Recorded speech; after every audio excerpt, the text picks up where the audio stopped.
அனைவருக்கும் வணக்கம். நம்முடைய அக்னிட் பிசிக்ஸ் பை அப்படிங்கிற நம்முடைய காணொளி சேனல்ல இன்றைக்கு நாம பார்க்கக்கூடிய கேள்வி சுழற்சி இயக்கம் அப்படிங்கிற பாடத்துல ஒரு மல்டிபிள் சாய்ஸ் கொஸ்டின், ஆங்கிலத்துல ரொட்டேஷனல் மோஷன். நம்முடைய பாடத்துல 5வது அலகுல இருக்கக்கூடிய ஒரு பாடம் இது. இதுல என்ன கேள்வி அப்படின்னு சொன்னா, நீட் தேர்வுல 2019ஆம் ஆண்டு கேட்கப்பட்ட ஒரு கேள்வி.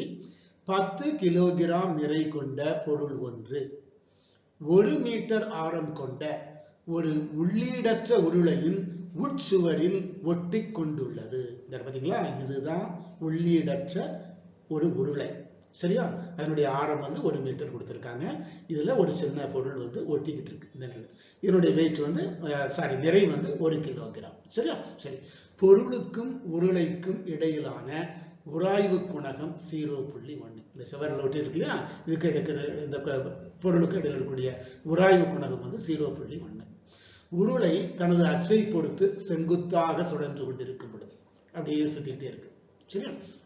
இது அச்சுன்னு வச்சுக்கோங்க, ஆக்சிஸ் சொல்றோம் இல்லையா, ஆக்சிஸ் அந்த உருளையினுடைய அச்சு அதை பொறுத்து அப்படியே சுத்திட்டே இருக்கும் பொழுது பொருள் உருளையின் சுவருடன் நிலையாக கீழே விழாமல் இருப்பதற்கான சிறும கோண திசை வேகம் இவ்வளவு. சும்மா இருந்தோம்னு சொன்னா அப்படியே பொத்து கீழே விழுந்துரும். ஏன் சார் கீழே விழுது? எம்ஜி புவியீர்ப்பு விசையின் காரணமாக கீழே விழுந்துரும். அப்ப இது என்ன, அப்படி விழாமல் தடுப்பது எது அப்படின்னு சொன்னா இந்த எஃப்எஃப். எஃப்எஃப்ங்கிறது என்னது சார்? உராய்வு விசை.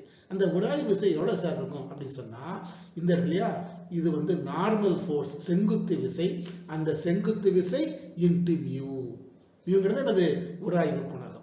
அப்போ இந்த பொருள் கீழே விழாமல் இருக்கிறதுக்கு என்ன கண்டிஷன் அப்படின்னு சொன்னா, பொருள் நிலையாக இருக்க வேண்டும் என்றால் உராய்வு விசை எஃப்எஃப் என்பது பொருளின் எடைக்கு சமமாக இருக்க வேண்டும். ஏன்னா இது கீழ் நோக்கிய விசை, அது மேல் நோக்கிய விசை, எஃப்எஃப் விசை. அப்ப FF is equal to mu N. Mu என்பது என்னது சார்? உராய்வு குணகம் 0.1 இஸ் ஈக்குவல் டு வெயிட்டுக்கு சமம். வெயிட்னா எடைக்கு சமம். எடைக்கு என்ன formula? W is equal to mg. m என்பது பொருளினுடைய நிறை 10 கிலோகிராம், g என்பது புவியீர்ப்பு முடுக்கம் 10 மீட்டர் பெர் செகண்ட் ஸ்கொயர். சரியா?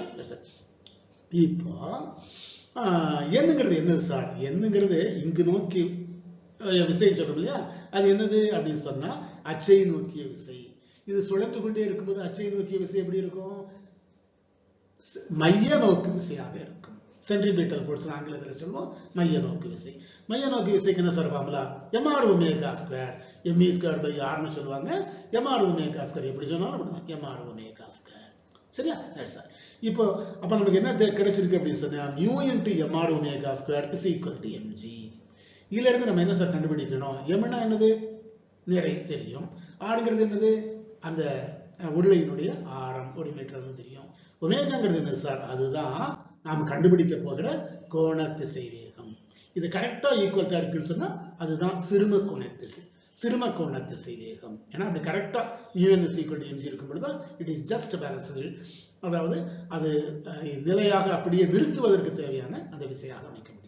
So mu is equal to உராய்வு குணகம் 0.1, g புவியீர்ப்பு முடுக்கம் 10 metre per second square, 10 metre per second square. r என்பது உருளையின் ஆரம் 1 மீட்டர், m என்பது பொருளின் நிறை. ஆக்சுவலா அந்த கால்குலேஷன்ல பயன்படுத்த மாட்டோம், இருந்தாலும் கணக்கில் கொடுத்திருக்காங்க 10 கிலோகிராம். சோ ஒமேகா என்பதுதான் நாம் கண்டுபிடிக்க போகிற கணக்கின் விடையான தேவைப்படும் சிறும கோண திசை வேகம். இப்ப சமன்பாட்டு 1 படி நம்ம ஏற்கனவே சொன்னோம் FF is equal to mu into n. அப்ப மியூ என்னன்னா mr ஒமேகா ஸ்கொயர். அப்ப mu mr omega square is equal to w, அதாவது mg.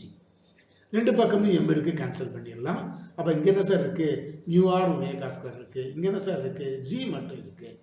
நம்ம ஒமேகா ஸ்கொயர் தான், ஒமேகா தான் நமக்கு தேவைனால ஒமேகா ஸ்கொயர் இந்த பக்கம் விட்டுருவோம், மியூ ஆர் அந்த சைடு கொண்டு போயிருவோம். அப்ப omega square is equal to g divided by mu r. g எவ்வளவு சார்? 10. எடுத்தீங்க 10. மியூ எவ்வளவு சார்? 0.1.